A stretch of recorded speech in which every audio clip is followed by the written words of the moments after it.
What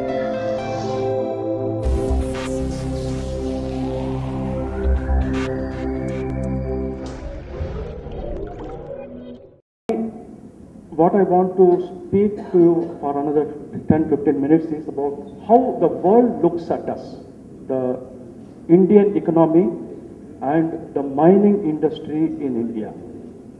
And we will try to draw some inferences from how the world looks at us, and we will try to take some corrective measures also. Ladies and gentlemen, this is the GDP of India updated up to January this year. It's a very recent information. To give an authenticity, this is from the World Bank. These are the Indian economy. What we see, the index of mineral production. One side you have a growth of economy, but on the other side, this gives a very deep, very bleak picture. For this is IBM. Unfortunately, for the year 2011-12, only the information is there. For the next year, this curve must have nosedived, as you all know. The last year, there was a very very bleak year for the mineral industry and mining industry. Therefore, I feel that it must have taken a plunge.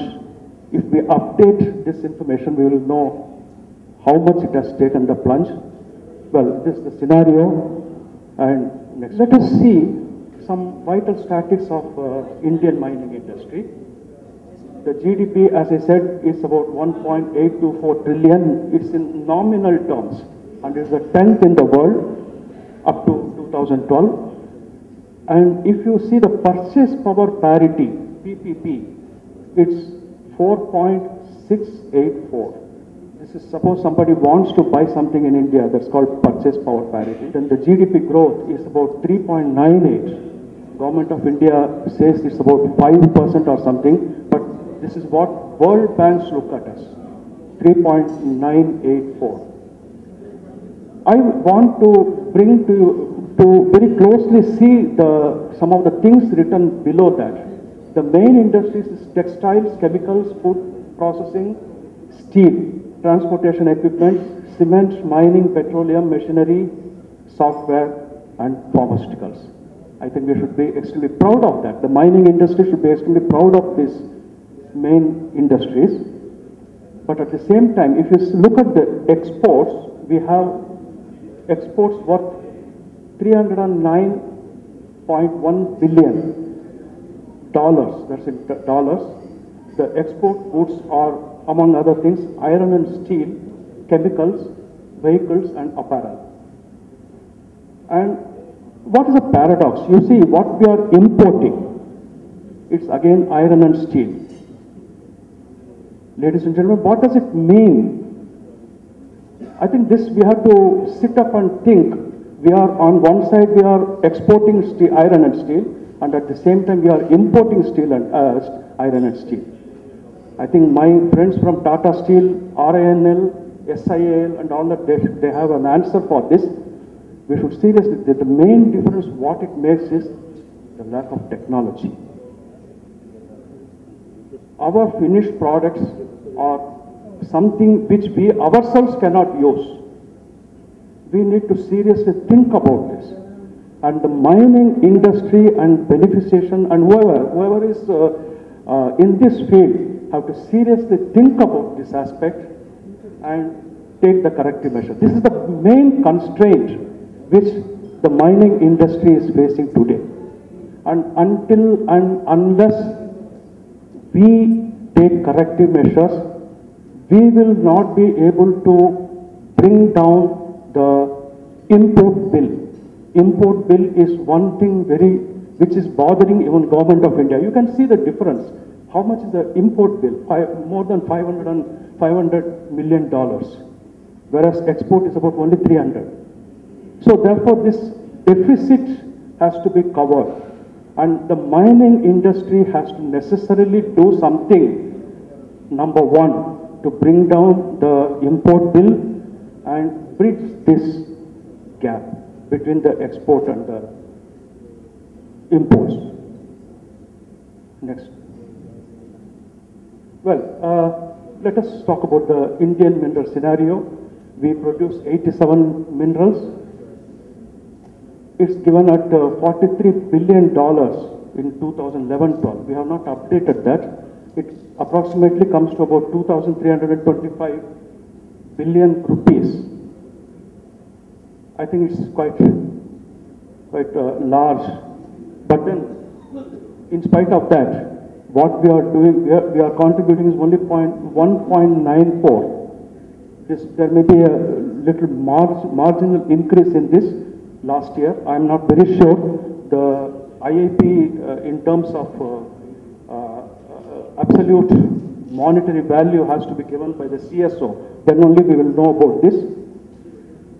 In which again I want to draw the attention of the mining industry. You please see the metallic and non-metallic and minor minerals. It adds up to only about 36-37%. I think again we have to sit up and think, why can we not increase this amount, this contribution from the mining industry to the Indian economy? Therefore, the contribution to economy by the mineral and mining industry has increased over the years, but IAP is reduced. That's what I wanted to all of you to see, that when the IAP has reduced, the economy has grown. Something paradoxical. And mining industry has to intervene something. This is the main constraint I am pointing out to the mining industry. The honchos of mining industry and even NMDC has to think about it and try to do something on this. Then I am very sure in the coming years, the accelerated growth in the infrastructure, development of infrastructure in India is likely to trigger tremendous demand for mineral resources. Therefore, as our President, Dr. Sarangi was telling, the mineral industry, the future is quite bright. I see extremely bright future for mineral industry. Only thing is, we should rise to the occasion. It's our important. We should keep pace with the developments in the mining sector. And on the contrary, the mining and mineral industry could not muster much support. I will just leave it at that. I don't want to explain this. The mining industry could not get much support on that. From whom you all know very well. I don't want to tell that. And ladies and gentlemen, important caution I want to make at this platform is FDI in mining industry is not a distant dream. You brace up for it anytime. FDI is going to be the in thing in the years to come. Already there are whispers on the corridors of power that FDI is going to be brought out in mineral industry. So therefore, this is not a jagrat kar raha hu. This is not I'm not threatening you. My idea is only to alert you, that's all. Let us be prepared. The mining industry has to get prepared to face this situation. That is the FDI. And we have to accept it or change our attitude. Only two things we are. The area which is given in the blue tinges is the obvious geological potential areas for mineralization. It adds up to about 6 lakhs square kilometer. We need to concentrate only on this 600,000 square kilometer. Other areas, as somebody was telling yesterday, we can, for example, the Western India, over which Deccan Trough is occurring. Well, we have to go 2 kilometers down, then only we can search something. There is no point in, because our mining techniques will not allow us to take up such things right now. So we need to concentrate only in this blue tinge areas. That area is already known. Why I am showing this is areas are already known. We need to go into those areas and start doing the work. But what we need to do, go a mile further on this is the integrated information of subsurface geology, geochemistry, drilling and geophysics. This has to be done. The Geological Survey of India has been given this task, but somehow they could not rise to the occasion till now. They are still in the process of generating the data, but as of now, the data have not been integrated. Once the integration is done, whether we like it or not, these are all very arduous tasks. They are not difficult, but arduous, laborious. One has to sit and do it. That's all. But people don't have the time to sit down patiently and do it. Next. This is the biggest constraint which we have to come over. I throw a sort of hint to the Geological Survey of India to do this sooner or later. Then the economic, mineral economics, some hard facts I want to put in front of you. As I was telling earlier, the import bill is $485 billion. Oil and petroleum products is about 150 billion, almost 10% of the country's GDP. Gold, silver, coal and fertilizer also add to this bill. This is what I wanted to tell. Why should we import fertilizers? And if we don't have, until and unless we have some vested interest in that, because we have everything, all the raw material here, what we need is only technology. For example, we have a lot of potash available in Western India. What we need is a solution mining technology. Can we not do it? We can save on the import bill for fertilizers. And the same thing with phosphorus. Phosphates are required. We have adequate, I won't say plenty, some adequate or maybe a little less adequate phosphorus.